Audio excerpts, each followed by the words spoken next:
No dia do aniversário de casamento, o marido disse a Karina que ficaria até tarde no trabalho.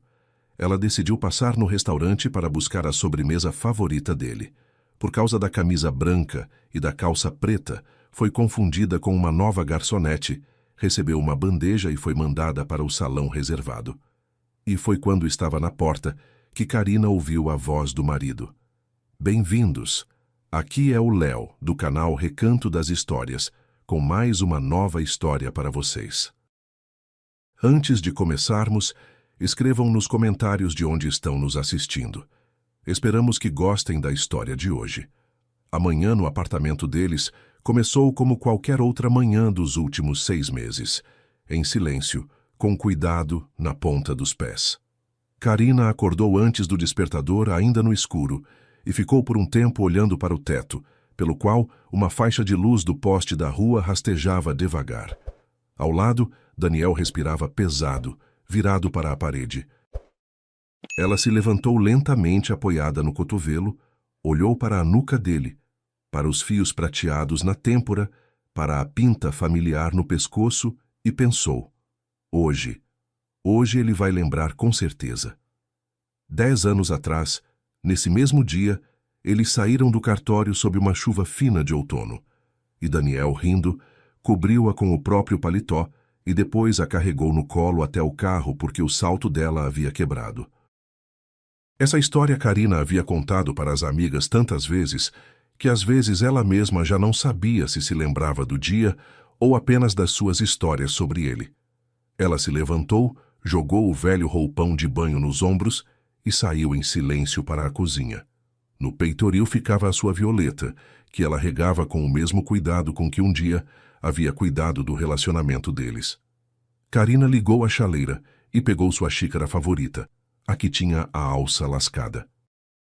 Daniel havia dito várias vezes que era hora de jogá-la fora, mas Karina não jogava. Naquela xícara estava toda a vida que tinham construído juntos. O primeiro apartamento alugado, a manhã depois da primeira briga, quando ele trouxe chá para ela na cama sem dizer uma palavra, as conversas noturnas no chão, quando ainda não podiam se dar ao luxo de ter móveis. A xícara havia rachado no 4º ano de casamento, e a rachadura descia de cima para baixo como um raio fino. Ela tirou os ovos da geladeira, cortou um tomate, colocou a frigideira no fogo. O cheiro de pão torrado e manteiga se espalhou pela cozinha, e Karina, propositalmente, abriu a porta do armário um pouco mais alto do que o necessário para Daniel ouvir. Ela queria que ele saísse para a cozinha, a abraçasse por trás e dissesse baixinho no ouvido: "Feliz aniversário." Ela não precisava de flores nem de restaurantes. Precisava apenas disso, que ele se lembrasse, que entre eles houvesse ao menos um dia por ano em que os dois soubessem o que aquele dia significava. Daniel saiu 20 minutos depois, já de camisa, com o cabelo molhado, com o celular na mão. Digitava algo rapidamente sem tirar os olhos da tela e assentiu para a esposa da mesma forma que se assente para o porteiro do prédio. "Bom dia", disse Karina e sorriu. "Ah", respondeu Daniel, sentando na cadeira sem tirar os olhos do celular. "Karina, tem pão fresco?" "Acho que vi ontem." "Tem, acabei de torrar." Ela colocou o prato à frente dele. Ele estendeu a mão distraidamente em busca do garfo, sem olhar, e puxou o café para perto de si. Karina sentou do lado oposto, segurou sua xícara rachada com as 2 mãos e ficou olhando para ele comer. Embaixo dos olhos havia sombras leves. Perto dos lábios havia uma nova ruga que antes não existia. Em 10 anos ele mal havia mudado externamente. Só tinha ficado um pouco mais largo nos ombros, mas algo nele havia mudado por dentro, como a mobília de um quarto que tivessem remanejado. As paredes eram as mesmas, mas andar ali havia ficado estranho. "O que você tem para hoje?" ela perguntou com cuidado. "Reunião de manhã, depois a apresentação, depois..." Daniel levantou os olhos do celular e pela primeira vez a olhou. "Olha, vou me atrasar. Bastante. Temos um encontro com uma pessoa importante. Não posso remarcar, entende?" Karina assentiu devagar. "Entendo. Não me espere para o jantar. Posso chegar de madrugada. Coma sozinha, tá?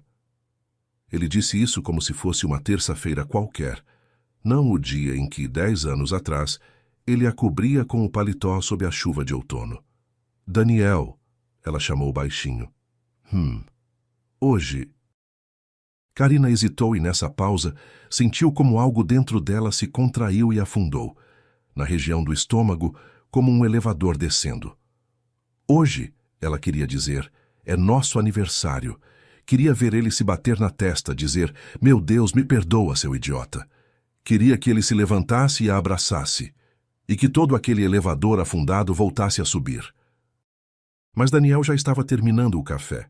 Já estava olhando de soslaio para o relógio no pulso. Já estava mentalmente em outro lugar, além daquela cozinha, com a pessoa importante na reunião importante. E Karina entendeu que, se terminasse a frase e ele não se lembrasse, seria pior do que não terminar. Parece que vai chover hoje, disse ela. Ah, então vou pegar o guarda-chuva. Obrigada. Ele se levantou, beijou o topo da cabeça dela rapidamente, de passagem, como se beija um gato dormindo, e foi se preparar. Karina ficou sentada na cozinha. A xícara rachada estava intocada na sua frente. Na frigideira esfriava a segunda porção de ovos mexidos, a que ela havia preparado de sobra caso ele pedisse mais. Daniel não pediu. Do corredor veio o barulho dele se arrumando, procurando as chaves, derrubando algo pequeno e metálico, e Karina pensou mecanicamente, o isqueiro. Quando a porta bateu, Karina se levantou devagar, foi até a janela e ficou olhando Daniel atravessar o pátio em direção ao carro. Ele caminhava rápido, sem olhar para trás, falando ao telefone. Na porta do prédio, a vizinha, Dona Valquíria, passeava com seu cachorrinho cinza pequeno, e Daniel passou sem perceber que ela havia acenado. Karina se virou da janela. Para o trabalho, ela foi num ônibus semivazio, com a testa encostada no vidro frio. Pela janela passava a fila conhecida de prédios, o posto de saúde, a padaria com a placa descascada, o ponto de ônibus perto da escola, onde sempre se reuniam mães com carrinhos de bebê. A chuva que ela havia prometido a Daniel, de fato, começou a cair. Fina, de outono na diagonal. Karina olhava para as gotas que escorregavam pelo vidro e tentava não chorar. E conseguia, porque chorar no ônibus era humilhante. Ela simplesmente piscava com frequência e engolia em seco.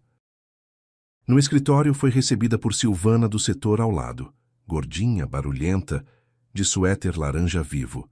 Silvana passou pela mesa dela, parou, franziu os olhos e de repente soltou um ai. Karina, o que foi? Eu lembro que hoje vocês fazem 10 anos. Sim. Karina levantou os olhos para ela e forçou um sorriso. 10. Nossa. Silvana bateu palmas. Parabéns pelo aniversário redondo. Isso é bodas de...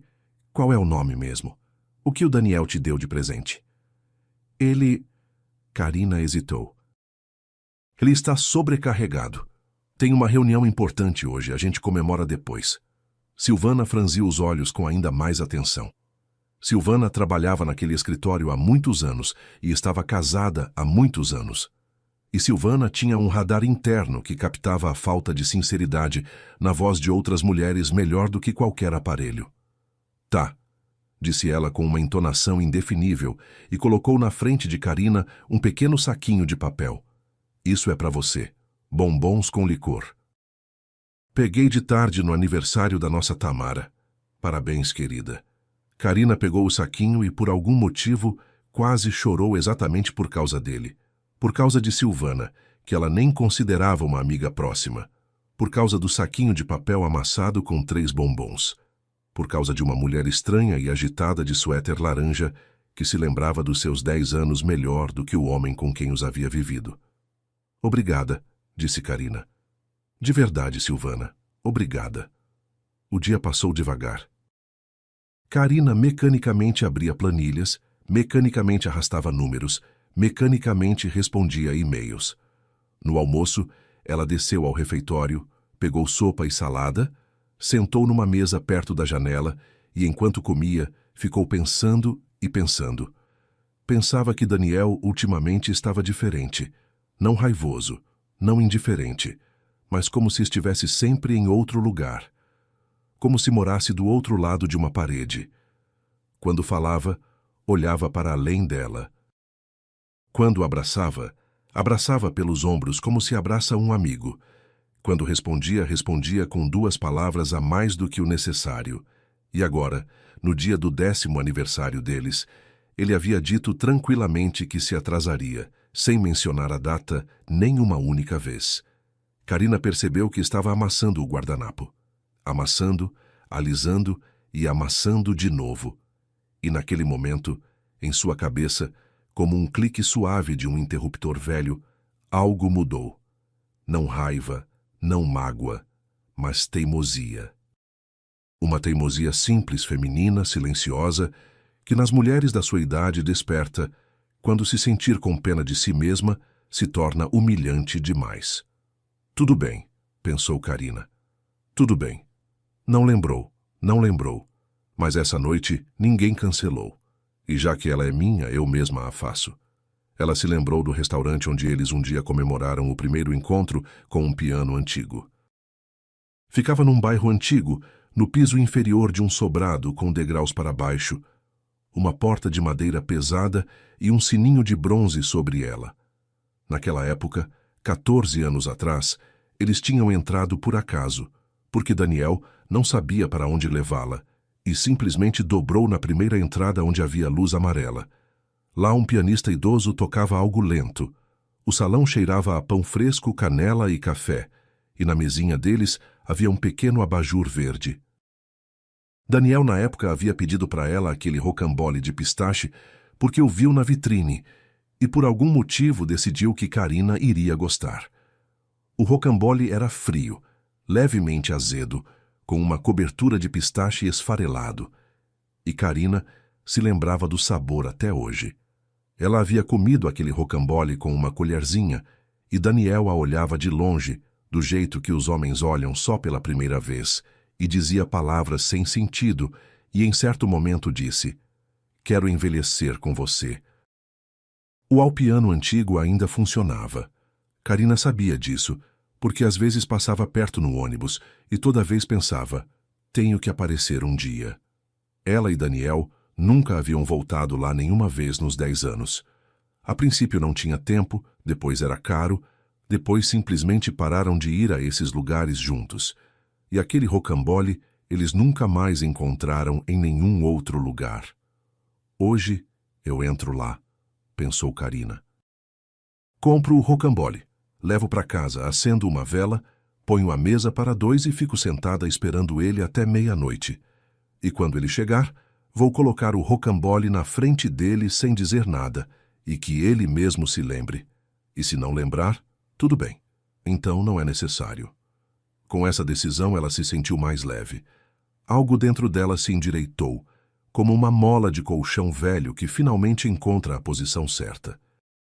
Carina terminou a sopa, jogou o guardanapo fora, desceu ao vestiário, verificou se a bolsinha estava no lugar, a bolsinha em que estava a carteira e o guarda-chuva. Depois subiu de volta ao escritório, sentou na mesa e ficou esperando o fim do expediente. Às 5 em ponto, ela foi a primeira a sair do sistema, jogou o casaco nos ombros, acenou para os colegas e saiu para a rua. A chuva a essa altura havia ficado mais forte. Caía não mais na diagonal, mas verticalmente, em filetes cinzas e densos, e embaixo dos postes se formavam poças em cujo reflexo tremiam as janelas iluminadas da noite. Carina abriu o guarda-chuva e foi até o ponto. No ônibus ela sentou perto da janela e tirou o celular. Quis escrever para Daniel um breve. Vou chegar tarde. Tenho um lugar para ir. Ficou segurando a tela na mão. Olhou para a foto deles como proteção de tela, de verão, no mar. Os dois de chapéu larguinho, os dois rindo. Na bochecha de Daniel havia uma marca de batom dela. A foto tinha sido tirada havia 5 anos. E nessa foto, Daniel a olhava de um jeito que fazia muito tempo não a olhava na vida real. Carina enfiou o celular no bolso. Não escreveu nada para ele. Para quê? Ele não está esperando nada. Ele acha que ela está em casa, que vai comer sozinha, que vai se virar de algum jeito. Exatamente, pensou Karina com teimosia. Sozinha. Ela desceu 2 paradas antes do bairro antigo e foi a pé. Caminhava rápido, desviando das poças, segurando o guarda-chuva junto ao ombro. Na cabeça, a noite já estava tomando forma. Primeiro passar no Alpiano antigo, pegar o rocambole, depois correr até o mercado para comprar uma garrafinha daquele vinho doce que Daniel certa vez comprava para ela nas festas. Depois ir para casa, trocar de roupa, pôr a mesa. Talvez colocar aquela xícara rachada como símbolo, como uma queixa silenciosa, como uma sugestão. Talvez Daniel afinal visse e entendesse. Ou talvez não, mas Karina mesma passaria aquela noite do jeito que julgasse necessário. Como uma mulher que ainda se lembrava em que dia havia se casado. Quanto mais ela se aproximava do restaurante, mais forte batia seu coração. Não de medo, mas de uma estranha sensação. Leve, ainda sem forma, como o cheiro suave de fumaça quando ainda não dá para saber o que está pegando fogo. Ela dobrou o corredor, passou pela farmácia de 24 horas, pelo portal pintado, pelos contêineres de lixo onde um gato ruivo estava sentado, e chegou ao próprio prédio conhecido. O Alpiano antigo havia mudado muito por fora. A placa de bronze antiga havia sido substituída por uma nova, arrumada, com iluminação. Sobre a entrada principal, havia um toldo com o logotipo do estabelecimento. Na porta da entrada principal, estava um segurança de jaqueta preta falando no rádio. Karina ficou um instante desorientada.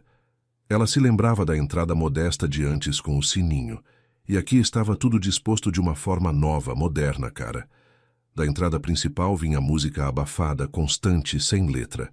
Karina se dirigiu para lá e ouviu o segurança dizer em voz baixa: "Moça, a entrada principal está fechada hoje.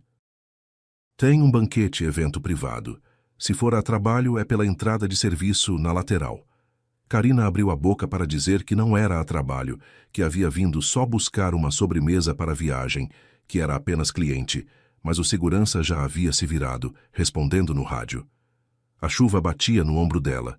O vento virou o guarda-chuva, e Karina, para não ficar exposta à vista, apressou-se em dobrar a esquina. A entrada de serviço estava aberta. Dela emanava calor, cheiro de carne frita, canela, café, massa fermentada.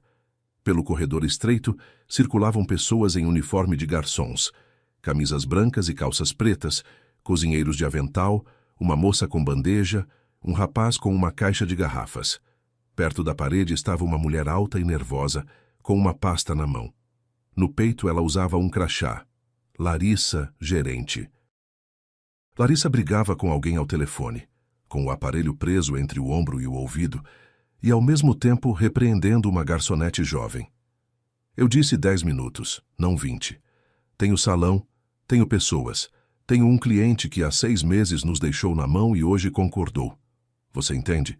Karina parou na entrada sem saber se entrava ou não. Estava pingando no chão, o guarda-chuva ela havia fechado pela metade. Olhou ao redor sem entender onde ir para perguntar sobre a sobremesa para a viagem. E nesse segundo Larissa de repente virou a cabeça. Viu a camisa branca de Karina sob o casaco aberto, a calça preta, o cabelo arrumado, e iluminou-se como se tivesse visto a própria irmã depois de uma longa separação. Finalmente. Larissa jogou o celular de volta no bolso, empurrou a garçonete jovem de lado e agarrou Karina pelo braço. Meu Deus, achei que você não ia aparecer de jeito nenhum. Onde você estava? Vou te explicar tudo agora. Temos um salão fechado. Temos pessoas muito importantes lá dentro. Espera, Karina tentou intervir. Eu não sou a... Entra só, entra só. Larissa já a puxava para dentro, para o calor, para o cheiro de comida, para a luz. O casaco, vem cá. O guarda-chuva, aqui. Ela estava cobrindo a vez de Olivia, que havia ficado doente na véspera, e desde a véspera eles estavam procurando uma substituta. Antes que Karina pudesse dizer mais alguma coisa, já haviam tirado o casaco molhado, pendurado no gancho, colocado em suas mãos um avental branco engomado e começado a dizer coisas rapidamente sobre as mesas, sobre a carta de vinhos, sobre o mais importante ser não se assustar e sorrir. Carina olhava ao redor com as bochechas ardendo. Queria gritar: "Eu não sou garçonete, vim só buscar o rocambole." Mas no meio daquela agitação, a voz dela se perdia. Ninguém a esperava, ninguém a ouvia. E Larissa já lhe enfiava nas mãos uma grande bandeja, coberta por uma tampa redonda e quente. "Isso você leva primeiro ao salão pequeno", dizia Larissa em voz acelerada. "Segunda porta no corredor à esquerda. Está escrito evento fechado. Só sem barulho. Não faça barulho." Colocou, virou, saiu, entendeu? O papo deles é sério. Carina segurava a bandeja sem saber o que fazer. Ela era pesada, quente e, através da tampa, cheirava a algo com carne e alecrim. Em algum lugar à frente, além da segunda porta à esquerda, soava uma risada masculina abafada. E depois? Carina perguntou mecanicamente, e ela mesma se assustou com a própria voz. Ela estava fina e alheia. "Depois volta, que eu te explico tudo em ordem." Larissa a dispensou com a mão. Vai, não fica parada." Carina olhou na direção daquela segunda porta. Eram uns 10 metros, pela parede úmida com canos, pelas caixas de garrafas, pelos cheiros da cozinha. "Tudo bem", pensou Carina, e em sua cabeça o interruptor suave clicou de novo. "Tudo bem, agora vou lá deixar e já explico tudo para essa Larissa. Pego meu rocambole e vou para casa." 10 minutos e acabou. Ela ajeitou o avental, redistribuiu o peso da bandeja e, devagar, com cuidado para não tropeçar, foi pelo estreito corredor de serviço em direção à porta fechada.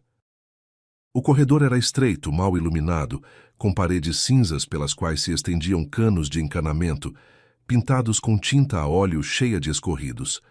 Embaixo dos pés rangia o linóleo velho, gasto até o fundo nas juntas. Carina caminhava devagar, segurando a bandeja com as 2 mãos. A tampa tremia levemente, e por baixo dela escapavam fios de vapor que assentavam nas suas bochechas. Cheirava a carne frita, tomilho, algo com vinho, algo assado. Nas paredes havia escala de turnos velha, bilhetes com avisos de não deixar aberto, geladeira número 2 com defeito, Ivete devolve a açucareira. Em um ponto próximo ao teto, piscava uma lâmpada comprida, e com sua oscilação, sombras finas saltavam diante dos olhos de Carina. De trás da curva surgiu um rapaz alto, com uma bandeja de louça suja, e quase a derrubou de ombro. "Ei, cuidado!" Ele resmungou saindo sem olhar para trás. Carina se encostou na parede para deixá-lo passar e sentiu a bandeja oscilar nas suas mãos. Embaixo da tampa, tilintou alguma coisa. Ela apertou a borda com mais força e continuou. O coração batia na garganta. Não de medo, mas de uma estranha vergonha de si mesma. "Meu Deus", ela pensava, "estou aqui num avental alheio, igual a uma menina, levando jantar alheio para pessoas alheias. O que estou fazendo, afinal?" E logo respondia a si mesma com teimosia: "Agora vou lá deixar, colocar e voltar. Ninguém vai nem notar. E depois pego o rocambole e vou para casa." Em algum lugar à esquerda, atrás da parede, a cozinha repicava de louça, alguém gritava: "3 quentes para 8. Alguém respondia: "Vai se catar com a sua 8. E no barulho daquelas vozes, Carina escutava a própria, também como alheia, como se viesse de longe. "Ele agora provavelmente está na reunião com a pessoa importante. Já me esqueceu completamente." Ela chegou ao fim do corredor e dobrou à esquerda, como Larissa havia indicado. Aqui estava mais silencioso e limpo. As paredes eram revestidas de painéis escuros de madeira. No chão havia um tapete bordô que abafava os passos. No teto havia uma arandela de luz suave. O ar já não cheirava à cozinha, mas a madeira cara, tabaco caro e algo perfumado com uma leve nota de conhaque. Carina chegou a um pequeno vestíbulo diante de uma porta de 2 folhas. Na porta havia uma plaquinha de bronze. "Salão pequeno, evento fechado, favor não perturbar." Ela parou diante da porta, quis bater logo, levantou a mão, curvou os dedos, e nesse instante ouviu uma voz atrás da porta. Uma voz, baixa, tranquila, levemente cansada, conhecida até a última entonação. Era a voz de Daniel. O braço de Carina ficou suspenso no ar. Ela parou como param as mulheres na fila, quando de repente ouvem um nome conhecido numa conversa alheia. Todos os sons do corredor recuaram para longe, como se alguém tivesse abaixado o volume. Restou apenas aquela voz tranquila e regular do marido, que agora, segundo as próprias palavras dele, deveria estar sentado em uma reunião importante em algum lugar completamente diferente. Carina abaixou devagar a mão com a bandeja, se aproximou o máximo que os painéis de madeira permitiam, encostou o ombro na parede perto da própria porta. As folhas eram maciças, mas num ponto rente ao chão havia uma fresta estreita por onde escapava a luz e de onde as vozes se filtravam. Exatamente. Só não apressar, dizia Daniel. Se apressar, ela vai sentir. Ela tem faro para isso. Carina prendeu a respiração. Um calafrio lhe percorreu as costas, fino, desagradável, como quando uma corrente de ar abre a janela numa noite de frio.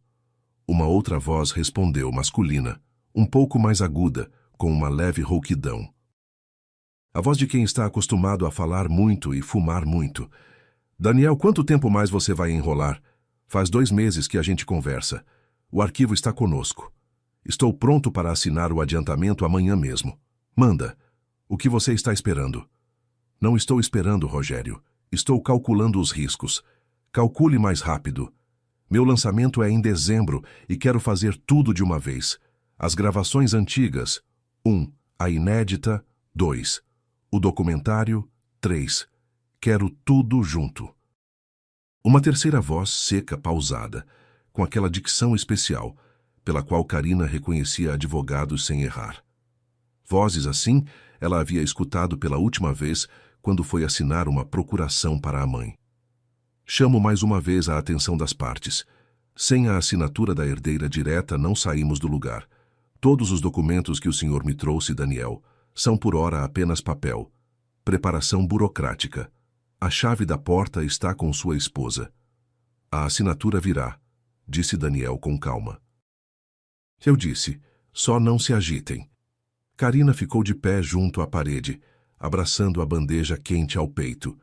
Embaixo da tampa, algo borbulhava suavemente. Na testa lhe brotou suor, embora no corredor estivesse frio. Ela mesma não entendia por que não ia embora. Uma mão invisível aprendia aquela parede, aquela porta, aquele fio de vozes que saía da fresta rente ao chão. E sua esposa? Voltou a falar aquele que Daniel havia chamado de Rogério. Ela sabe alguma coisa sobre a tia, sobre quem ela era? Daniel soltou um som de nariz, seco, quase imperceptível, do jeito que soltava de manhã quando lia algo nas notícias que o irritava. Sabe que morreu uma parente, sabe que sobraram caixas com bagulho. Eu já disse para ela, discos, fitas, trapos, cadernos velhos. Não enche a cabeça. E ela suspirou e agradeceu por eu ter tomado para mim. A Carina é assim, entende? Confia na gente, não fica questionando o que não conhece. E em música ela é como? Já perguntou Rogério. Não é nada, rádio no carro. Esse é todo o repertório dela. Ela nem o nome artístico da tia sabe. Ema Luz. Nunca ouviu falar. Eu verifiquei. Carina abriu a boca em silêncio, como abrem a boca as pessoas a quem falta ar. Ema Luz. Ela conhecia esse nome. Conhecia e não conhecia ao mesmo tempo. Era um daqueles nomes que existia em algum lugar distante da memória, associado a shows antigos na televisão, a capas de disco empoeiradas, a uma voz que o país inteiro havia cantarolado uma vez, mas que ela, Carina, nunca havia de fato parado para reconhecer como alguém próximo. Em algum lugar na infância, na casa da avó, ele soava em meia voz com os suspiros dos adultos. A sua Ema com as músicas dela. Em algum lugar em discos velhos que a avó escondia na prateleira de cima, numa caixa de sapato. Em algum lugar nos meios comentários da mãe, em fragmentos de conversa durante o chá. Ora, a Eminha está me ligando de novo? E logo depois, não se meta, Carina. Ainda é cedo demais para você. Karina nunca havia juntado esses nomes num só. Emília era a tia estranha com a vitrola, com os lenços coloridos, com a voz grave, que uma vez a cada vários anos aparecia de visita, e a quem em casa chamavam simplesmente tia Emília. E Emaluz vinha de uma vida completamente diferente, como Elis Regina ou Clara Nunes, um nome dos shows antigos na televisão, das músicas que todo mundo conhecia, mas poucos sabiam de onde vinham. Durante toda a infância e a vida adulta, Karina havia mantido essas duas figuras em gavetas separadas da memória, sem nunca imaginar que fossem a mesma pessoa. A tia de vestido azul na varanda e a voz famosa no rádio. Não havia como ligar uma à outra. E Daniel, ao que parecia, havia contado exatamente com isso. Os cadernos de anotações. A voz dele chegou novamente de trás da porta. Tem cadernos lá, grossos, com capas duras. Folheei à noite enquanto a Karina dormia. A velha era figurinha. Lutou a vida toda pela recuperação dos direitos. E o mais importante, recuperou. Pouco antes de morrer. Ela tinha em mãos os contratos originais, a correspondência, o laudo. Tudo isso está no nosso armário, no quarto de hóspedes, nas mesmas caixas que eu disse a Karina que era bagulho. E a esposa não fica remexendo lá? Perguntou Rogério. Não fica. Eu orientei ela logo de cara. Deixa, vamos arrumar outro dia, num fim de semana, quando a gente se acalmar. E pronto. Num fim de semana chamo a sogra. Num fim de semana saímos visitar alguém. Num fim de semana estou trabalhando. As caixas ficam. A poeira vai acumulando. E se um dia ela abrir? Daniel ficou em silêncio. Karina imaginou como ele agora recostava na cadeira, como as mandíbulas se contraíam e relaxavam, como ele esfregava a testa. Ela conhecia cada movimento dele de cor, havia estudado em 10 anos, até a última virada de cabeça. Não vai abrir, disse ele por fim. Ela não é do tipo que fica fuçando.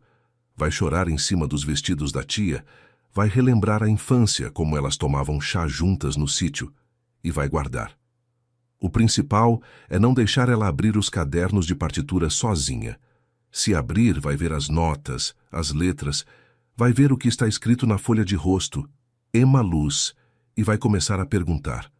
E agora ela não pode perguntar. Agora ela precisa assinar. Quando ela assina? Perguntou Rogério com impaciência. Amanhã à noite. Já combinei. A gente vai direto ao cartório. Procuração geral, gerenciamento dos assuntos. Eu disse para ela, é um papel simples, para eu poder resolver as burocracias no seu lugar, sem você precisar se preocupar. Ela está sem forças desde o velório da tia. Vai assinar. O advogado tossiu. Daniel, mais uma vez. A procuração nos dá o direito de representar os interesses dela, mas para a transferência dos direitos autorais em favor de terceiros, será necessário um negócio separado. Tudo isso precisa ser feito com muito cuidado. Se sua esposa depois vier a saber e contestar, não vai saber, disse Daniel com firmeza. E se souber? Não vai saber. Eu a conheço bem. Ela não tem envolvimento com música, não vai entender o que perdeu. Vai chorar em cima dos vestidos da tia e vai seguir a vida. O principal é não deixar ela abrir os cadernos. Karina não chorou. Isso era o mais estranho. Ela ficou parada junto à parede, abraçando a bandeja quente às costelas, e ouvia o marido explicar em voz alta, com calma, de forma profissional, para 2 homens estranhos, quem ela era. Confiante, sem entender nada, vai chorar em cima dos vestidos e esquecer. E com aquelas palavras dele, nada dentro dela se rompia, não queimava, não caía. Pelo contrário, dentro dela ficava muito quieto e muito frio, como num quarto grande e vazio depois que retiraram toda a mobília. Na cabeça de Karina surgiu de repente uma imagem, muito nítida, muito detalhada.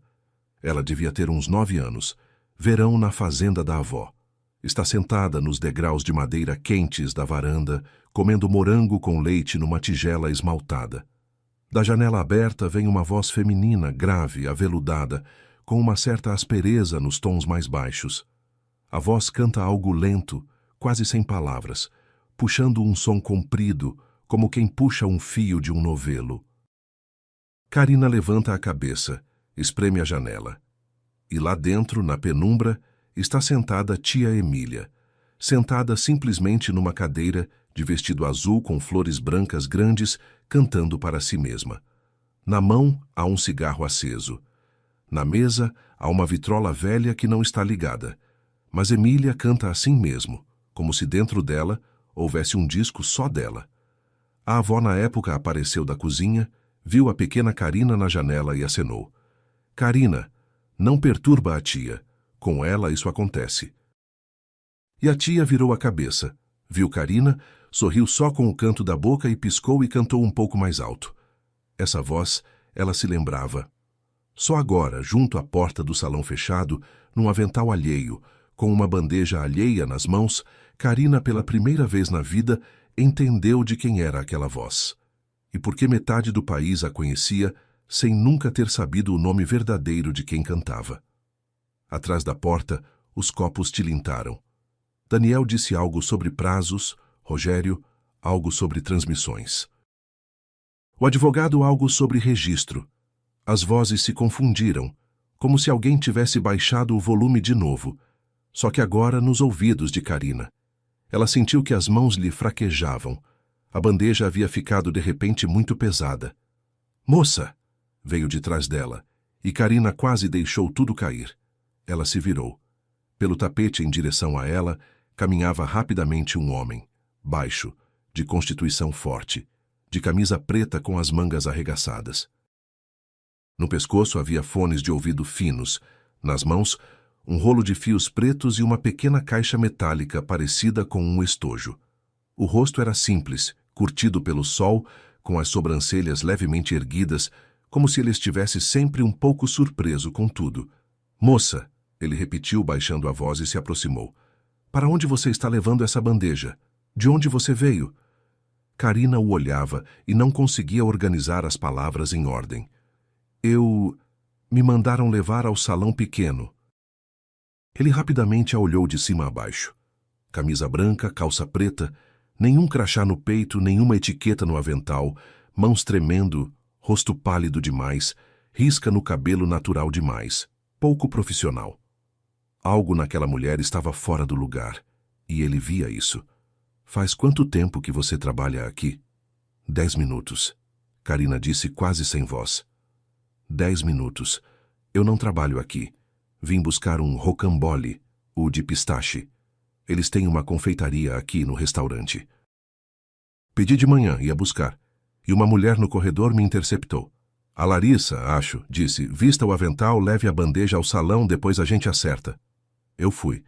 Não estava pensando em nada. Fui confundida. Ela me confundiu. Ele entendeu antes que ela terminasse. Franziu levemente os olhos, olhou para a porta fechada, depois de volta para Karina. Então, disse ele em voz baixa e segura. Calma, meu nome é André. Sou técnico de som. Estou aqui com o equipamento. Me dá essa bandeja. Dá. Ele tirou gentilmente a bandeja pesada das mãos dela, colocou num carrinho perto da parede, tampou com a tampa. Karina sentiu que nas palmas das mãos havia sobrado apenas a marca quente do metal. Você está bem? Ele perguntou, olhando para o rosto dela. Estou, disse Karina. Não estou mal. Só por favor me tire daqui. Só que assim, ela engoliu em seco. Que de dentro daquele salão não me vejam. Por favor. E o rocambole? O meu rocambole. Ele deve estar na vitrine. Já paguei. O comprovante está na bolsinha, no bolso lateral. Andréa olhou mais um segundo. Tinha olhos castanhos levemente cansados, e naqueles olhos não havia curiosidade nem pena. Havia apenas uma compreensão masculina tranquila de que a mulher estava mal agora, e que encrencar com perguntas era a última coisa a fazer. Entendido, ele disse de forma direta. Vamos. Sei como sair sem passar pelo salão. Me siga, não fique para trás. O rocambole a gente pega. Ele saiu na frente, rápido, mas sem corrida, para que de fora parecesse que estava guiando uma funcionária nova pelos afazeres. Karina foi atrás. Eles dobraram por um corredor lateral, passaram por 2 câmaras frigoríficas, por um homem que fumava perto da exaustão, por uma lavadora de louça barulhenta. Da cozinha veio um calor súbito, cheiro de cebola frita, vozes de cozinheiros. Ninguém olhava para Carina. André a conduziu por uma porta estreita com a placa "Somente para o pessoal". Desceram uma escada curta e, de repente, se encontraram num quartinho onde cheirava a umidade e sabão em pó. Perto da parede havia cabides com roupas. Num canto, um grande saco preto com roupas sujas. "Onde está o seu casaco?" ele perguntou. "No gancho de cima, perto da entrada", Carina respondeu. "Bege com cinto, e a bolsinha está no mesmo gancho. O comprovante do rocambole está no bolso lateral. Espera aqui." Ele saiu rapidamente e voltou quase que de imediato. No braço estava o casaco dela. Na outra mão ele segurava a bolsinha e o guarda-chuva dobrado molhado. E Carina quase chorou exatamente por isso, por uma pequena caixa de papelão chata amarrada com uma fitinha de seda, uma caixa do alpiano antigo, uma caixa com o rocambole de pistache. O verdadeiro. Pelo comprovante entregaram sem perguntas. André explicou, estendendo tudo de uma vez. "E para a Larissa eu disse que você desistiu de trabalhar, que não está se sentindo bem. Ela não discutiu. Hoje está uma bagunça aqui."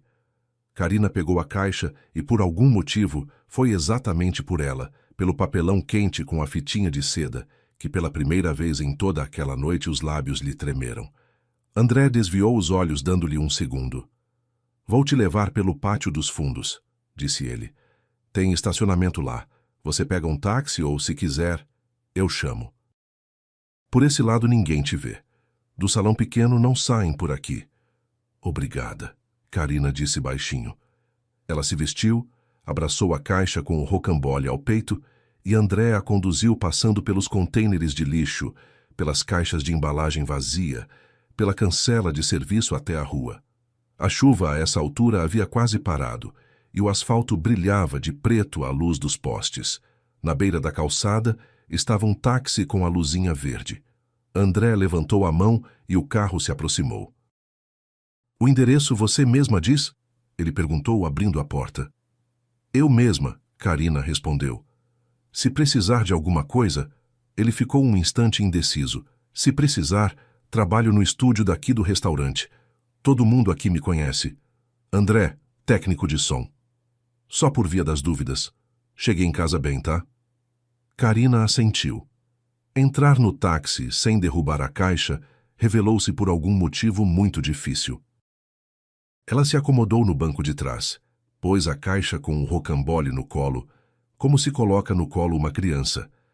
O carro arrancou.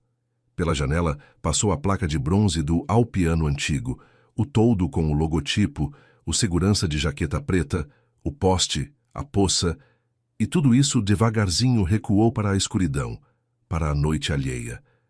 Carina olhava diretamente para a frente.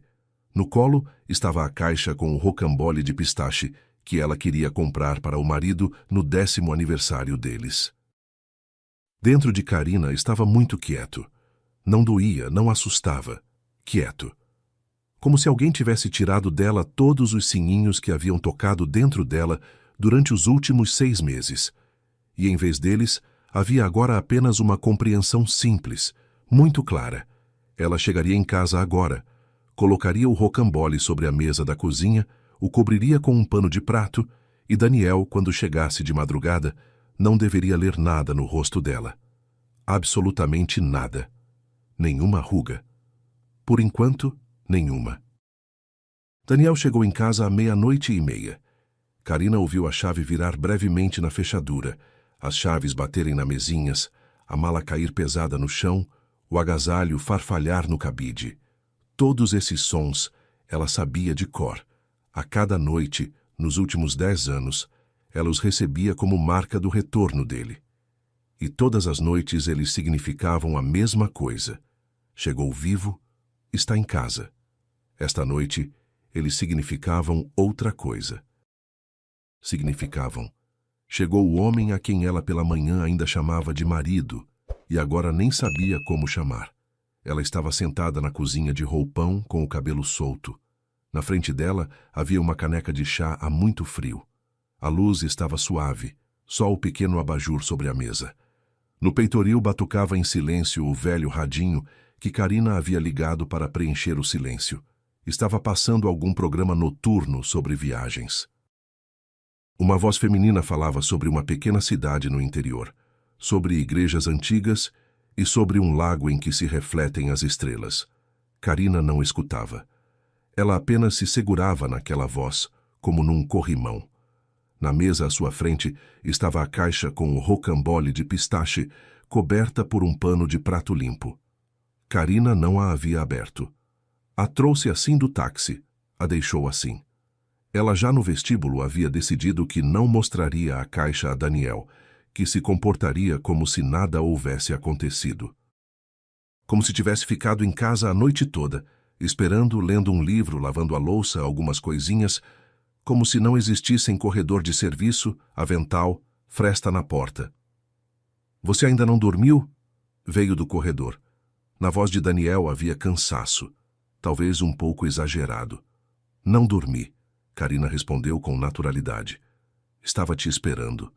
Ele entrou na cozinha sem o paletó, de camisa aberta no botão de cima.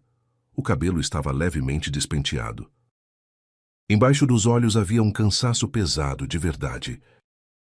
Karina olhou para ele e, pela primeira vez em toda a noite, se espantou com o quanto ele parecia comum, com o quanto havia entrado na cozinha do mesmo jeito 1 mês atrás, 3 meses atrás, 1 ano atrás, com o quanto nada nele havia se movido, mudado, deixado rastro, como se em seu corpo, em seu rosto, em sua voz, não existisse aquela pessoa que havia 3 horas no salão pequeno dizia com calma que ela choraria em cima dos vestidos e esqueceria. Disse ele, se deixando cair pesado na cadeira. "Que dia, Karina? Meu pescoço não é mais meu. Fiquei sentado numa posição desde as 8 da noite. Você acredita?" "Acredito", disse Karina. "Tem chá quente, posso esquentar." Ela se levantou, pôs a chaleira, tirou do armário a caneca dele, grande, azul, com a inscrição "Para o melhor marido", que ela própria havia dado de presente certa vez. Ela segurou aquela caneca nas mãos e por um segundo olhou para a inscrição, como se olha para a etiqueta de uma roupa quando já se sabe com certeza que não vai comprar. Depois a colocou cuidadosamente sobre a mesa. "Comeu alguma coisa?" Ela perguntou sem se virar. Tinha uns canapés na mesa. Era tudo no formato coquetel lá. "Não estou com fome, não precisa se dar ao trabalho." "A reunião foi num restaurante?"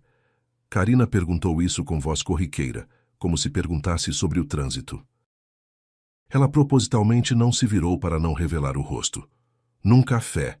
Eles têm um café num centro empresarial." Daniel respondeu com calma. "Você sabe, na avenida. Lugar sem graça, mas conveniente. Tudo perto." Karina despejou água quente na caneca dele, mergulhou o sachê e o vapor subiu numa fita uniforme. Ela colocou a caneca na frente dele, sentou do lado oposto, abraçou a própria fria.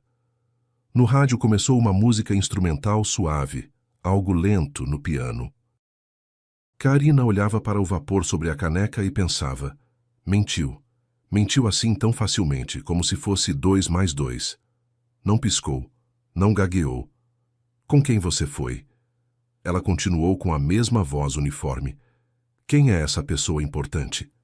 Daniel franziu os olhos, mexendo o chá devagar. "Lembra que eu te contei, temos no departamento uma negociação longa com um fornecedor? Pois bem, finalmente sentamos juntos. Depois te conto com detalhes." "Você está com sono?" "Não estou com sono", disse Karina. "Mas eu estou." Ele sorriu para ela, e o sorriso saiu macio, cansado, familiar. O sorriso mais conhecido dos 10 anos. Karina olhava para aquele sorriso como para uma fotografia alheia. "Karina, deixa para amanhã. Mal estou de pé." "Tudo bem amanhã." Ele terminou o chá em 2 minutos, beijou o topo da cabeça dela, deu um tapinha no ombro e foi para o banheiro. Do corredor veio o barulho da água. Depois ele escovava os dentes. Depois cantarolava algo baixinho, ininteligível, sem palavras. Karina ficou sentada na cozinha e ouvia aquele cantarolar dele pelo vão da parede. E pela primeira vez em 10 anos, lhe ocorreu que ela não sabia nenhuma música favorita do marido. Nenhuma. Talvez ele não tivesse nenhuma. Quando ele se deitou e quase que de imediato começou a roncar, Karina ficou por um longo tempo sentada na cozinha. Depois, silenciosamente, se levantou. Passou com cuidado para o quarto de hóspedes, abriu a porta e ficou parada na escuridão. Perto da parede do fundo, cobertas por uma xadrezada velha, estavam 4 caixas de papelão, aquelas mesmas, com a herança, com os bagulhos, com os discos, fitas, cadernos de anotações e os vestidos da tia Emília. Daniel havia chamado aquelas caixas de "a gente arruma outro dia no fim de semana", e elas de fato estavam ali há 2 semanas intocadas, como se ninguém as tivesse trazido. Karina se aproximou, passou a palma da mão pela caixa de cima. O papelão estava frio, levemente empoeirado. Na lateral havia uma letra marcada à caneta. E.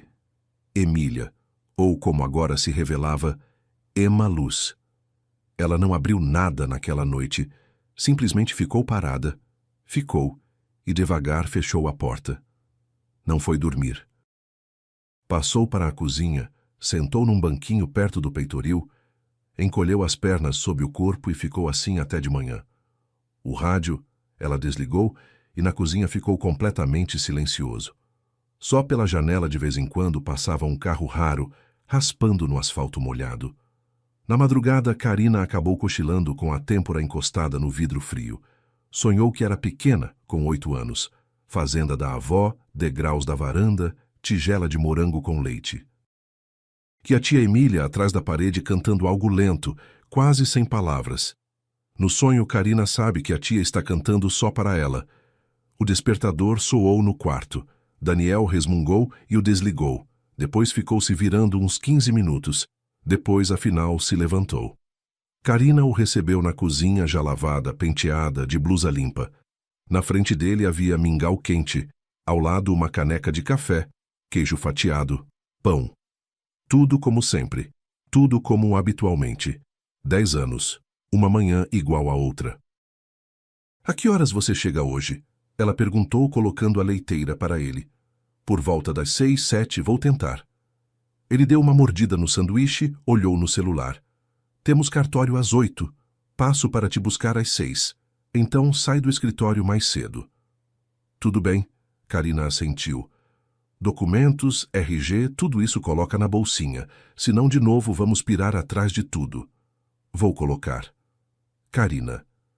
Ele de repente a olhou com um pouco mais de atenção do que o habitual. Karina internamente ficou tensa. "Você está pálida. Dormiu mal?" "Não muito." Ela encolheu os ombros. "Os vizinhos de cima ficaram fazendo barulho a noite toda. Ainda não entendo o que eles ficam arrastando." "Ah." Daniel ficou aliviado. "Pois é, eu também ouvi. Ficam arrastando móveis de madrugada. Gente sem juízo. Dorme mais cedo hoje." "Vou dormir." Ele se levantou, se espreguiçou, beijou-a de passagem na têmpora, e Karina de novo se forçou a não tremer. Na porta, ele se virou. "Então às 6. Combinado?" "Às 6. Me liga." "Combinado." Ele saiu. A porta bateu. Karina ficou um segundo imóvel, prestando atenção ao silêncio. Depois foi até a janela e ficou olhando para ele descer até o pátio, ir ao carro e, antes de entrar, tirar mais uma vez o celular e digitar algo rapidamente. Karina sabia para quem ele estava escrevendo. Ela quase via as letras na tela dele. "Hoje às 8 no cartório." "Combinado." Ela assina. Quando o carro saiu do pátio, Karina se afastou da janela, voltou para a cozinha, abriu a gaveta superior do armário de cozinha e de lá tirou uma pasta fina. Nessa pasta, ela guardava documentos importantes: seu RG, certidão de casamento, carteirinhas de saúde, cópia da certidão de óbito da mãe. E separado bem no fundo, um envelope do cartório que havia chegado 2 semanas atrás. Aquele mesmo que Daniel havia pego brevemente, lido, feito uma careta e dito: "Bom, deixa eu resolver isso, não enche a cabeça." E ela não havia enchido. Ela confiava nele. Karina abriu o envelope. Dentro havia uma folha densa dobrada em 4. A notificação de aceitação de herança. Dados do cartório, nome da tabeliã, número do processo, endereço, telefone, horário de atendimento. Ela, pela primeira vez, leu atentamente cada linha. No papel havia um carimbo com um endereço, e ela mais ou menos sabia onde ficava. Ela discou o número indicado. Bipou por um longo tempo, depois respondeu uma voz feminina tranquila. Cartório. Boa tarde. Karina disse o sobrenome da tia, o número do processo, pediu para agendar para o dia. A mulher clicou o teclado, ficou em silêncio, disse: Pode vir às 11 da manhã? Tudo bem. Até logo. Karina pousou o telefone e ficou por um tempo olhando para as próprias mãos. As mãos tremiam levemente. No trabalho, ela, pela primeira vez na vida, pediu folga sem ligar para o chefe, sem se desculpar até o fim. Simplesmente mandou uma mensagem curta. Por motivos familiares, hoje não estarei. Repõe na terça por tudo. Enviou. Colocou o celular no modo silencioso e foi ao cartório. O cartório ocupava o segundo andar de um pequeno prédio perto dos correios. No corredor cheirava a cal fresca e café da máquina. Na porta havia uma plaquinha de bronze. 2 mulheres com pastas sentavam num sofá duro perto da janela aguardando atendimento. Karina disse seu nome à moça da recepção e quase de imediato a chamaram ao gabinete. A tabeliã era uma mulher de meia-idade corpulenta, de óculos com corrente e blusa branca com um coque caprichado de cabelos grisalhos na nuca. Ela tinha um rosto no qual estava escrito: Em 25 anos de trabalho, já vi tudo que os vivos podem trazer a este cartório, e é difícil me surpreender. Chamava-se Doutora Terezinha. Ela acomodou Karina numa poltrona, abriu cuidadosamente uma pasta, pôs os óculos e começou a folhear. Então, Karina, a senhora está aqui pelo processo de Emília? Sobrinha? Sobrinha, Karina assentiu. Direta. Muito bem. Aqui está tudo em ordem. A senhora assinou a declaração há 2 semanas, lembra? A senhora, aliás, é a única herdeira pela lei. Não há outros pretendentes. Emília não teve outros filhos. O marido faleceu antes, os pais há muito. Testamento também não há. A senhora é a única. Entendo, disse Karina. Doutora Terezinha, eu gostaria hoje de esclarecer exatamente o que compõe a herança. A tabeliã a olhou por cima dos óculos. Curioso, ela disse devagar. Eu já expliquei tudo isso para o marido da senhora. Ele esteve aqui para consulta e não só uma vez. Daniel, correto? Karina assentiu. O coração lhe bateu uma vez e voltou a pulsar com regularidade. Esteve, continuou doutora Terezinha, franzindo ligeiramente o senho. Levantou os detalhes e, aliás, perguntou: é possível outorgar a ele uma procuração geral? Para todos os assuntos, incluindo a administração do patrimônio. Eu disse a ele que a procuração pode ser outorgada, mas que sempre aconselho refletir bem sobre isso, especialmente quando se trata de um patrimônio como esse. Que patrimônio? Karina perguntou baixinho. Doutora Terezinha tirou os óculos, os pousou cuidadosamente sobre os papéis. Karina, ela disse devagar, vamos por partes. O patrimônio da sua falecida tia não são apenas objetos domésticos, não são apenas discos e vestidos. São, antes de mais nada, direitos autorais. Emília, na época do falecimento, tinha registrados e confirmados os direitos sobre um conjunto de obras musicais que ela interpretava sob um pseudônimo artístico, confirmados documentalmente por uma decisão que ela havia obtido literalmente 2 meses antes da morte. Trata-se do arquivo musical, dos manuscritos. Trata-se, sublinho, dos direitos sobre o uso dessas obras e sobre a arrecadação pelo seu uso, presente e futura. É um patrimônio bastante significativo. Sendo honesta, raramente lido com casos assim. Karina ficou imóvel. As orelhas lhe ardiam. E o meu Daniel... Ela gaguejou. Ele sabia disso. Doutora Terezinha suspirou.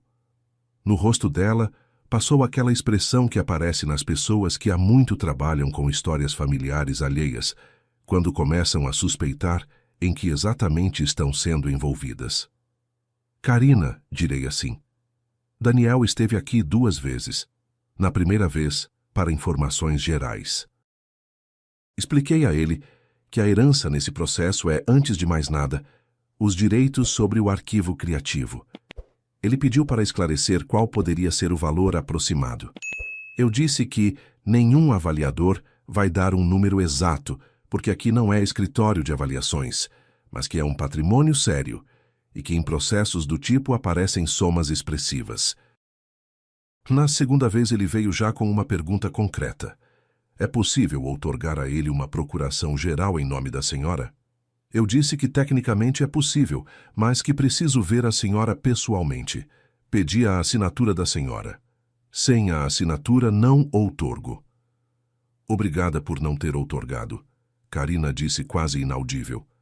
Doutora Terezinha a olhou por um longo tempo, devagar, depois lhe estendeu pela mesa um copo d'água. Beba, Carina, beba. Não se apresse. Carina bebeu. Água era comum, sem geleira, levemente morna, mas as mãos depois dela ficaram mais firmes. Doutora Terezinha, disse Carina, não vou assinar nenhuma procuração hoje nem em nenhum outro dia. Quero registrar tudo em meu nome diretamente, como única herdeira. E quero retirar hoje todos os originais que a tia deixou. Em casa, no quarto de hóspedes, tenho 4 caixas. Ainda nem as abri. Daniel me disse que era bagulho, mas eu quero resolver por mim mesma. Doutora Terezinha assentiu em silêncio. Tirou da gaveta uma folha nova. Começou a anotar cuidadosamente. Muito bem, ela disse. Vamos registrar o processo hereditário direto em seu nome. Pela lei, sem intermediários. Agora vou verificar mais uma vez os documentos e, se estiver tudo certo, emito um certificado pelo qual a senhora já hoje poderá entrar oficialmente na posse do arquivo. Tenho aqui, aliás, também parte dos originais, que sua tia me entregou para a guarda pessoalmente no meu cofre. Quer que eu os mostre agora? Quero. Doutora Terezinha se levantou, foi ao canto oposto do gabinete, abriu a porta de um cofre metálico alto. De lá, ela retirou um pacote pardo grosso atado com barbante e um pequeno envelope branco lacrado. Pôs os 2 diante de Carina.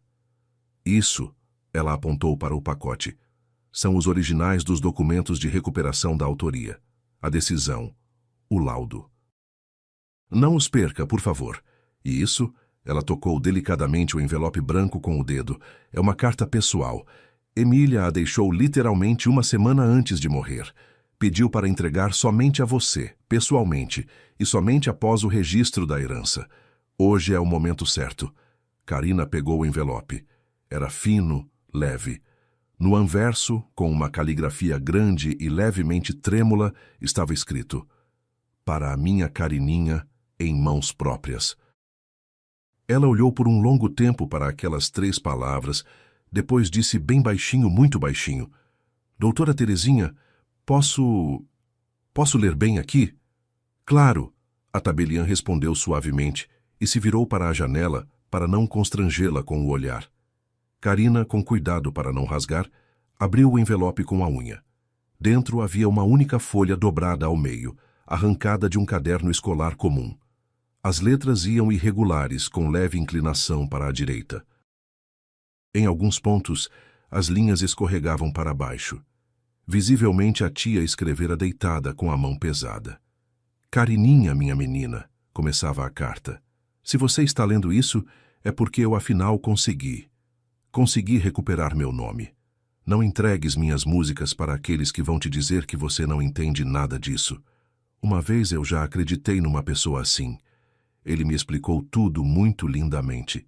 E depois eu perdi o palco, a voz e quase toda a minha vida. Não deixes que façam o mesmo com você. Abre meus cadernos. Eles foram escritos para você. Sempre te amei. Emília. Carina leu a carta uma vez. Depois uma segunda.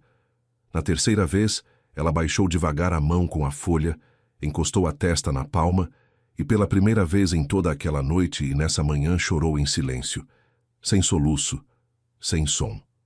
Uma lágrima escorreu pela bochecha, depois outra. Depois ela as enxugou com o dorso da mão, se endireitou e dobrou cuidadosamente a carta de volta para o envelope. Doutora Terezinha se virou somente quando ouviu o farfalhar do papel. "Pronta para continuar?" Ela perguntou com calma. "Pronta", disse Carina. "Doutora Terezinha, continuamos. Vou assinar tudo o que for necessário. Hoje, agora." "Muito bem. Então, passo a passo." E começaram a registrar. Carina assinava onde doutora Terezinha apontava com a caneta.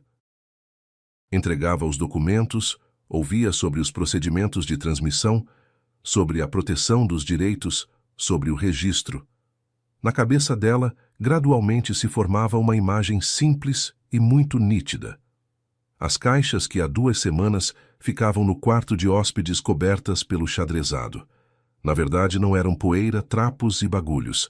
Era a vida da tia. Mais de 40 anos da vida da tia Emília, embalados em 4 quadrados de papelão gasto. E essa vida o marido pretendia amanhã à noite retirar silenciosamente de casa, como se retira para o lixo um calçado velho. Ao final da conversa, quando Carina já havia se levantado e apertava a mão de doutora Terezinha, a tabeliã a olhou mais uma vez e disse: "Carina, vou lhe dizer mulher para mulher, não como tabeliã. Tenha cuidado hoje à noite. Se seu marido chegar e quiser lhe trazer até aqui, não estarei mais. Fecho às 6. Diga a ele que remarquei que fiquei doente, que você se enganou no dia e o que quiser. Só que hoje à noite nenhuma assinatura. Entendeu?" Carina assentiu. "Entendi." "E mais," doutora Terezinha baixou a voz. "Se você tiver alguém de confiança, um parente, uma amiga, qualquer pessoa em quem confie plenamente, não fique hoje à noite sozinha com essas caixas e essa carta." Tudo bem, tudo bem." Carina assentiu de novo. Ela saiu do cartório para a rua. Lá fora havia pleno sol. Aquele fraco sol de outono que ao meio-dia seca o asfalto após a chuva da noite. Carina tinha em uma mão a bolsinha, na outra, o pacote pardo com os documentos e o envelope branco fino. Ela caminhava pela calçada e pela primeira vez em 12 anos de casada ela não tinha pressa para chegar em casa. E pela primeira vez em 10 anos não havia ligado para ninguém de casa para dizer onde estava. Carina chegou em casa pelas 2 da tarde. O pacote pardo com os documentos ela escondeu imediatamente no próprio armário, na prateleira de cima, atrás da pilha de roupa de cama, onde Daniel nunca mexia por considerar coisa de mulher. O envelope com a carta da tia ela pôs na bolsinha, perto do coração, e então sentou na cozinha e ficou pensando em como suportar as próximas 4 horas até o retorno do marido. A solução veio sozinha. Carina pegou o telefone e discou o número do cartório. Quando a mesma mulher tranquila respondeu, Carina pediu para chamar doutora Terezinha. 1 minuto depois soou a voz conhecida. "Ouvindo, Carina." "Doutora Terezinha," Carina disse baixinho. "Tenho um pedido. Se meu marido telefonar ao cartório esta tarde, diga, por favor, que você remarcou o atendimento por problemas técnicos, que a luz apagou, que o computador quebrou. O que quiser. Só não diga que eu já estive aí hoje."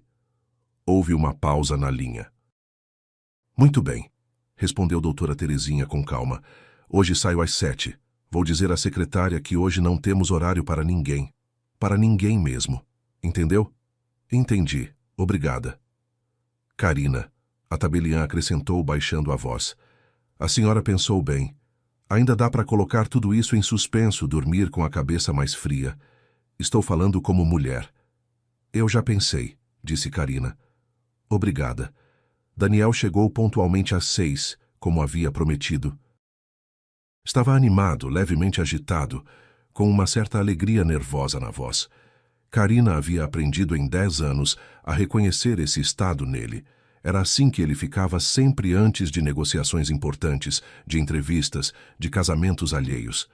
"Então, você se preparou?" Ele perguntou entrando no hall e tirando o casaco. "Pegou os documentos?" "Daniel, disse Karina da cozinha. Não vamos hoje. Ele parou no meio do movimento. O casaco ficou pendurado num único braço. É como assim?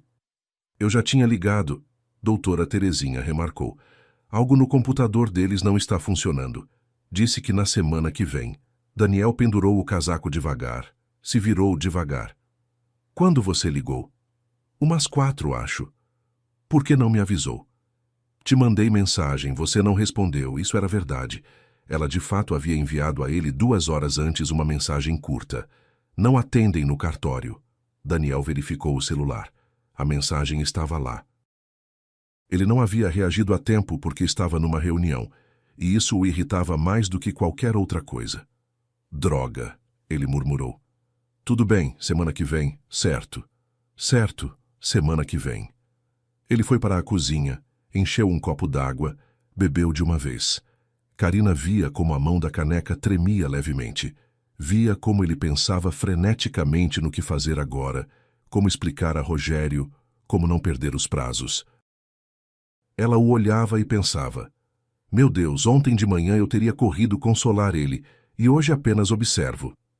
Aquela noite, ela passou em silêncio. Preparou o jantar, pôs a mesa, respondeu a algumas perguntas cotidianas sobre o trabalho. Daniel tentava várias vezes iniciar uma conversa sobre a herança por um ângulo, depois por outro, ora sobre como era preciso resolver logo, ora sobre como podia ir dar uma olhada. Karina assentia e dizia, semana que vem, tudo semana que vem. Mais tarde ela foi a primeira para o quarto, e ele ficou por um longo tempo na cozinha com o celular, digitando algo, apagando, ligando para alguém em voz baixa no corredor. De manhã, ela acordou com aquela sensação que vem somente uma vez na vida. Como se dentro dela, alguém durante a noite tivesse cuidadosamente feito as malas, colocado a bagagem na porta e dito, pode ir. Ela se levantou, fez o café de Daniel, o acompanhou até a saída, beijou na bochecha com calma, com equilíbrio, sem teatralidade. E assim que a porta se fechou atrás dele, foi para o quarto de hóspedes, puxou o xadrezado velho das caixas e pela primeira vez em 2 semanas, abriu a de cima. Lá havia cadernos de partituras, grossos com capas duras bordô e verde escuro, páginas levemente amareladas, caligrafia cuidadosa inclinada para a direita, notas musicais, letras de música, anotações nas margens. Na folha de rosto do primeiro caderno, em letras grandes pela mão da tia. Ema Luz, músicas, gravações. Volume 1. Karina ficou debruçada sobre aqueles cadernos até o fim do dia, e só então entendeu uma coisa simples. Sozinha ali, ela não daria conta. Fitas, cassete antigas, rolos, bobinas. Ela nem sabia em que equipamentos se reproduziam e onde arranjá-los hoje.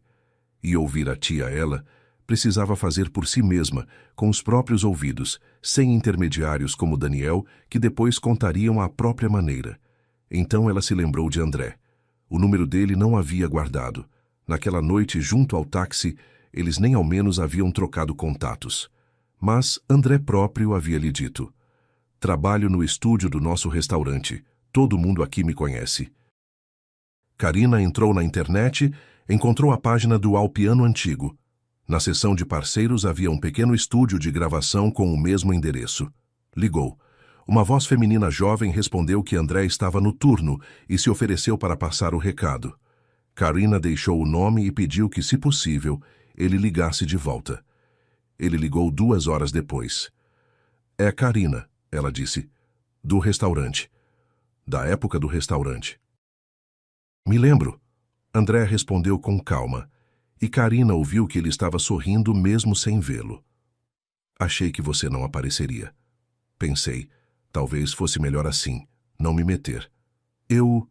Karina hesitou. Preciso de ajuda com gravações antigas. Fitas cassete, rolos. Não sei em que condições estão, são muitas, e preciso que seja uma pessoa que, bem, que não vai correr contar ao seu marido.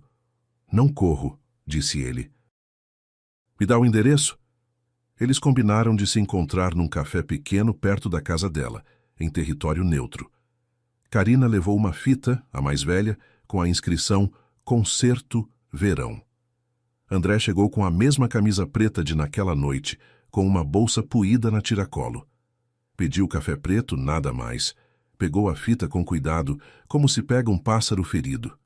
Não prometo nada, disse ele. A fita pode se desfazer na primeira passagem, mas vou tentar. E se der certo, o que você quer por isso? Carina perguntou com cautela. Ele levantou os olhos para ela. Cansados, castanhos, sem nenhum jogo. Nada. Só quero ouvir o que tem aí. Daniel foi percebendo que algo estava errado aos poucos. Primeiro pequenas coisas, às quais ele mesmo não havia prestado atenção de imediato, e depois juntou tudo na cabeça numa única imagem. O primeiro sinal foram as caixas. Uma tarde ele foi ao quarto de hóspedes buscar uma mala do armário e percebeu que o xadrezado sobre as caixas estava de um jeito diferente, não do jeito que ele mesmo o havia arrumado 2 semanas atrás. Uma ponta estava erguida, num lugar estava torto. Daniel franziu o senho, levantou o xadrezado e viu que a caixa de cima estava um pouco deslocada, não exatamente em cima do rastro de poeira que havia sobrado no chão. Na própria caixa também estava visível. Alguém havia dobrado as abas e as havia recolocado, mas a fita adesiva ficara torta, com bolha.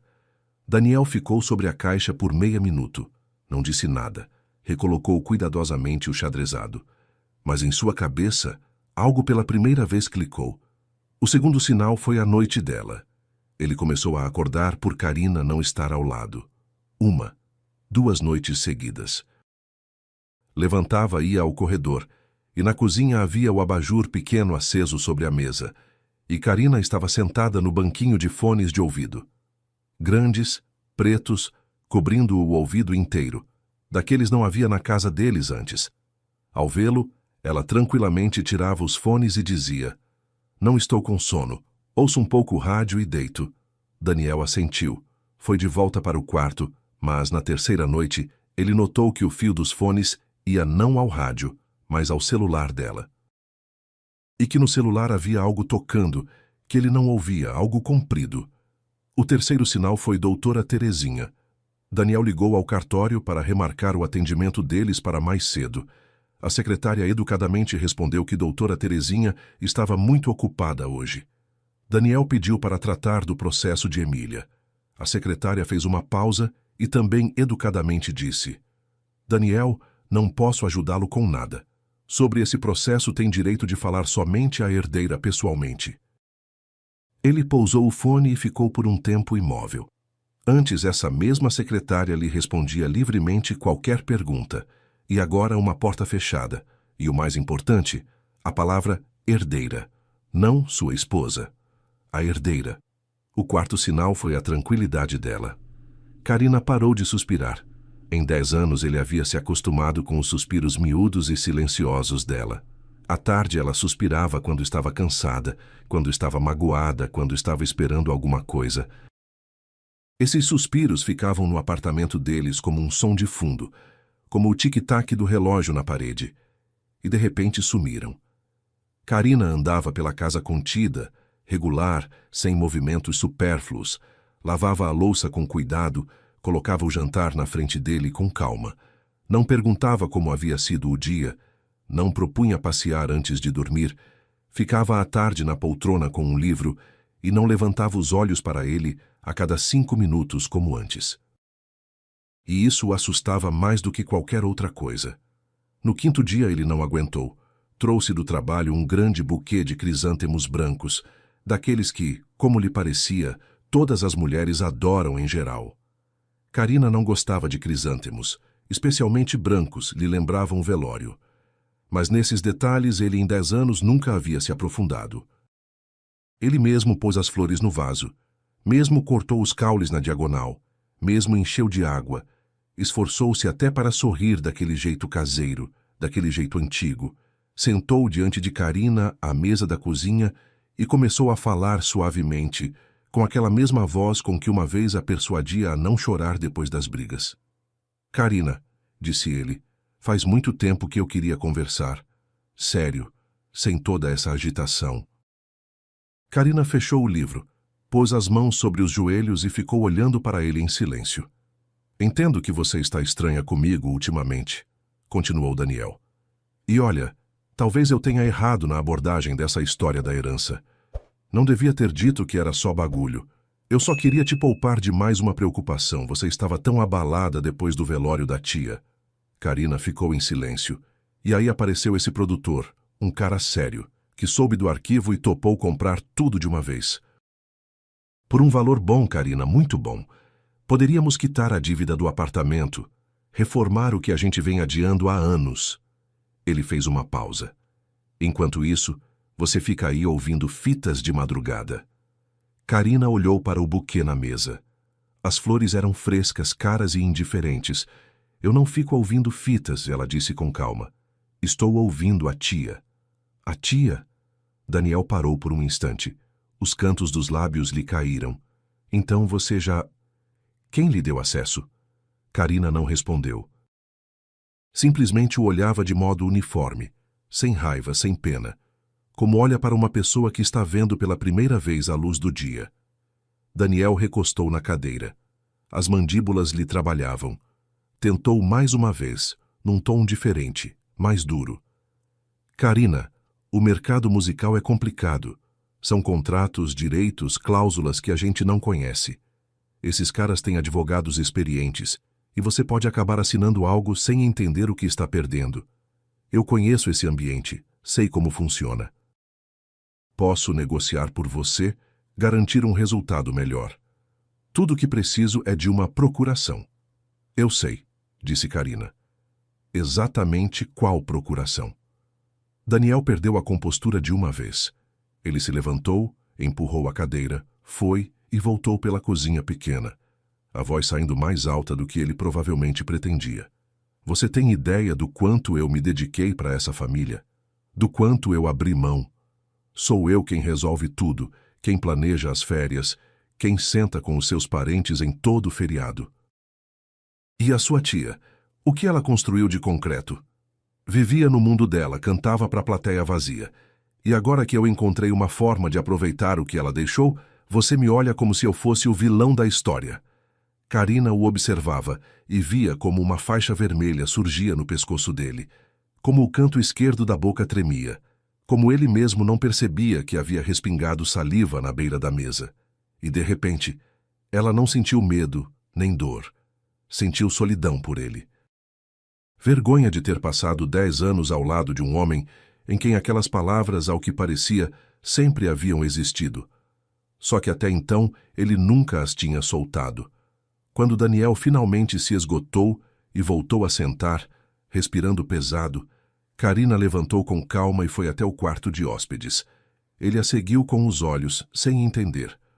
1 minuto depois, ela voltou segurando uma folha branca fina, a cópia da carta de Emília, e a colocou bem no centro da mesa, ao lado do vaso de crisântemos.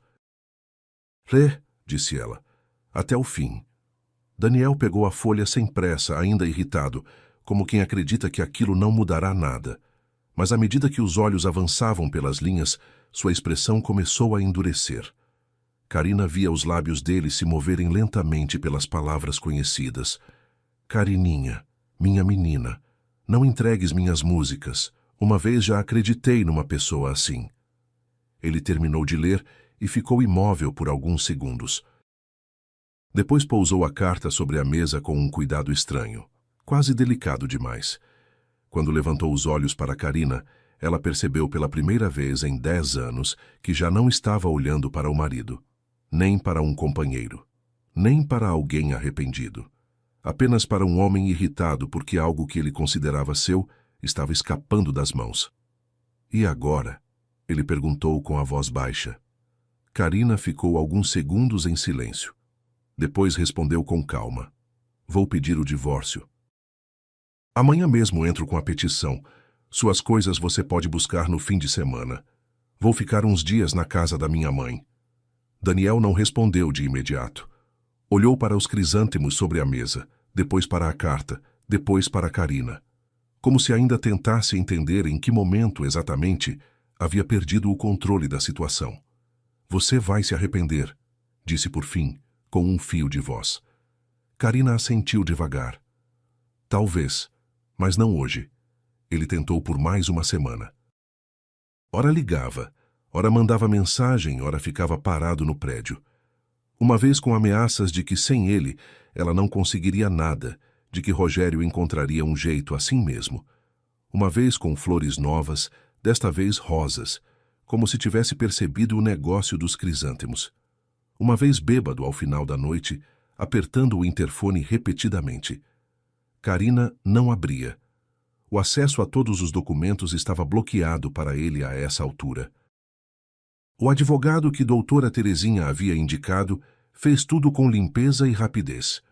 O produtor Rogério entrou em contato com ela por conta própria umas 2 semanas após o divórcio. De onde ele havia tirado o número? Carina deduziu na hora. Daniel, nos primeiros dias após a separação, ainda lhe escrevia, ainda tentava salvar o negócio, ainda passava alguns fragmentos de informação. O próprio Rogério, ao telefone, não escondia isso. A chamou logo pelo nome, sem nenhum "Olá, não nos conhecemos." "Tá, Carina." Ele começou suavemente, com confiança. "Entendo em que posição a senhora está. Nessa situação sou parte completamente alheia e não tenho intenção de me meter em assuntos de família. Ligo como profissional e falo como profissional." A voz era agradável, grave, com leve rouquidão. Carina a reconheceu imediatamente. Aquela mesma voz que naquela noite no salão pequeno dizia com impaciência: "O que você está esperando, Daniel? Meu lançamento é em dezembro." Ela ficou de pé junto à janela da cozinha, o telefone encostado ao ouvido, olhando para o menino do vizinho que pedalava em volta do banco no pátio. "Estou ouvindo," ela disse de modo uniforme. "Quero lhe fazer uma proposta, direta, aberta, sem intermediários. O que restou da sua tia é material sério. Não vou ficar lhe explicando longamente sobre o mercado musical. A senhora já se inteirou bastante sobre ele.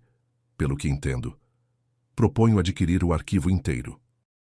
As gravações, os manuscritos, os direitos de execução, o direito de primeira publicação. Tudo em uma transação por um único valor. Depois cuido disso eu mesmo. A senhora recebe o dinheiro e pode viver em paz." "Que valor você propõe?" Carina perguntou baixinho. Ele disse. Carina por um segundo fechou os olhos. O valor era de fato grande, daqueles que a maioria das pessoas para de pensar e começa a assinar. Com aquele dinheiro, dava para quitar a hipoteca em que ela e Daniel haviam ficado presos por 10 anos. Comprar para a mãe um fogão decente em vez do velho, com a boca, que só funcionava desde o inverno anterior. Ir a algum lugar por uns 6 meses, descansar, não se assustar a cada conta de condomínio. Ela abriu os olhos. No peitoril havia uma fotografia numa moldura simples, uma foto antiga em preto e branco que ela havia encontrado em uma das caixas. A tia Emília, jovem, com uns 20 e poucos anos, de vestido azul com flores brancas grandes.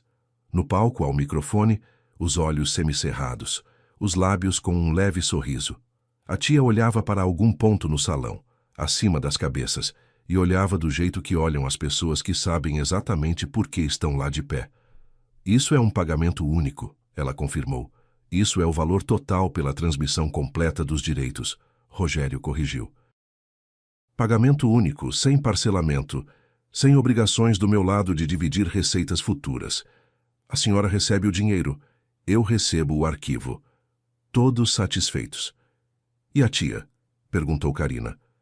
Rogério, do outro lado da linha, ficou em silêncio. Aparentemente, por um segundo, achou que não havia entendido. "O que a tia recebe com isso?" Carina repetiu. "Carina." Rogério sorriu com cautela. "Mas ela morreu." Carina terminou com calma. "Eu sei. Por isso sou eu quem decide agora." "E por isso pergunto, nesse negócio a tia recebe o quê? Que o nome dela vai estar nos discos, nas capas, nos créditos? Ou vocês, como já aconteceu uma vez antes, vão apagar ela, pagar a herdeira e fingir que ela nunca existiu?"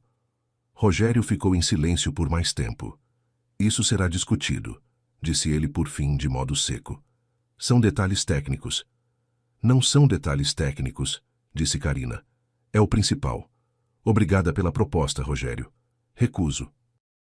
Ele tentou mais uma vez, depois mais uma vez uma semana depois. Depois, percebendo que não avançaria, parou de ligar. Para o primeiro lançamento, Karina levou 4 meses se preparando. O advogado, idoso e meticuloso, aquele mesmo que doutora Terezinha havia indicado, registrou todos os direitos em nome dela, como única herdeira, registrou as obras, ajudou a resolver a questão com a Sociedade de Direitos Autorais. André e seu Sebastião, enquanto isso, converteram todos os rolos e fitas para digital. Parte das fitas de fato se desfez. 2 músicas eles salvaram em pedaços, colando fragmentos, e numa delas ficou uma aspereza fina no segundo verso, que Karina depois se recusou a limpar. Aquela aspereza lhe parecia certa, como a rachadura na xícara favorita. A capa Karina escolheu por conta própria, sem retratos de estúdio, sem artifícios gráficos. Simplesmente aquela foto do peitoril, a tia ao microfone de vestido azul com flores brancas, olhos semicerrados, leve sorriso. Em cima, em fonte discreta, Ema Luz. Embaixo, canções que voltaram. A anotação Karina também escreveu ela mesma. Sentou à tarde na cozinha, se serviu de chá naquela mesma xícara rachada. Não a havia jogado fora. E começou a escrever à mão numa folha simples, em palavras simples, sem alarde, sem lendária grandiosa e incomparável, sobre como há muitos anos uma mulher havia perdido as próprias músicas, como o nome dela foi riscado dos cartazes e a voz foi entregue a outros. Como por 40 anos ela tentou recuperar o que era seu e quase perdeu a esperança. Como pouco antes de morrer, ela afinal obteve os documentos pelos quais agora se pode dizer em voz alta. Essas músicas ela escreveu. E como agora a sobrinha que na infância a ouvia do outro lado da parede na fazenda da avó, lança essas gravações sob o verdadeiro nome dela. 7 canções recuperadas, 3 inéditas, 10 faixas nas quais coube quase toda uma vida. No dia do lançamento, Karina não dormiu desde cedo. Sentou na cozinha, ficou olhando para o celular, se forçando a não atualizar a página a cada 2 minutos. Ao meio-dia, sob a publicação, apareceram os primeiros comentários. À tarde, centenas. As pessoas se lembravam, discutiam, reconheciam as melodias, escreviam suas histórias. Uma mulher de uma cidade no interior escreveu: "Eu me casei com essa música há 40 anos. Nunca soube quem a cantava.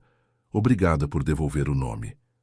Karina leu aquela mensagem, pôs o celular sobre a mesa, baixou a cabeça sobre os braços e ficou assim por muito tempo. Na xícara, o chá esfriava. No peitoril estava a foto de Emília. Lá fora, já começava a escurecer. Passados 6 meses do lançamento, quando a primeira agitação havia baixado, Karina percebeu que simplesmente viver com aquele dinheiro seria estreito. Que recuperar o nome da tia não era suficiente, se amanhã a mesma história acontecesse com outra sobrinha, ou filha, ou neta.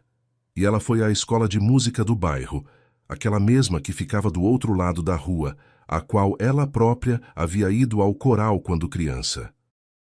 Combinou com o diretor, assinou os papéis, alugou no semiporão 2 quartos pequenos, deu uma pequena estúdio, uma mesa de som simples que André havia montado com equipamento usado e novo, um piano velho que havia sobrado da escola, desafinado, com uma tecla travando, mas com um timbre quente, um armário com pastas, uma chaleira no canto. Na parede, Karina pendurou uma única fotografia, a tia Emília de vestido azul com flores brancas grandes, jovem, sorridente, com um cigarro na mão abaixada. Garotas jovens vinham gravar as primeiras músicas. Estudantes, universitárias, moças um pouco mais velhas, umas com violão, outras só com um caderno de poemas. Karina sentava com elas não ao microfone, mas à mesa. Tirava um formulário de contrato padrão em branco e devagar, linha por linha, explicava cada palavra. O que significa cessão de direitos? O que significa de modo irrevogável e por tempo indeterminado? Onde assinar? Onde não assinar? Para o que concordar, ao que recusar? para o que pedir tempo para pensar. Se falarem lindo sobre dinheiro, espera. Ela repetia para cada uma. Se estiverem apressando, espera. Se garantirem que você não entende nada, com certeza espera. Eu também não entendia nada uma vez, e para mim também um homem explicou tudo muito lindamente. As garotas ouviam sério, assentiam, perguntavam. Karina via pelo rosto de cada uma. Algumas estavam ouvindo isso pela primeira vez na vida. Em casa ninguém havia lhes ensinado isso. André ficou por perto, sem pressa, sem ser como nos livros.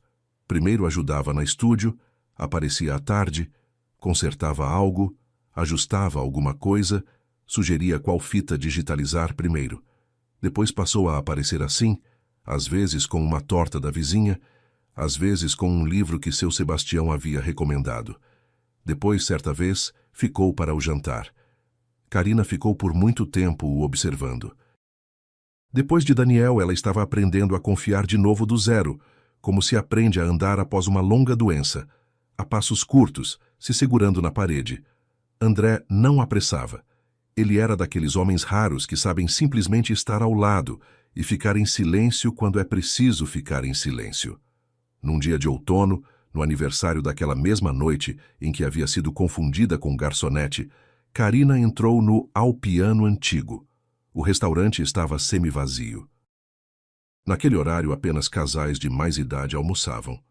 A própria Larissa a reconheceu. Ficou um pouco sem jeito, mas disfarçou. Karina pediu para a viagem um rocambole de pistache, na mesma caixa de marca atada com fitinha de seda. Ela não levou o rocambole para casa, nem para André nem para Daniel, que há um ano não existia mais na sua vida.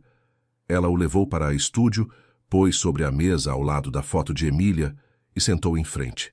Lá fora caía uma chuva fina de outono.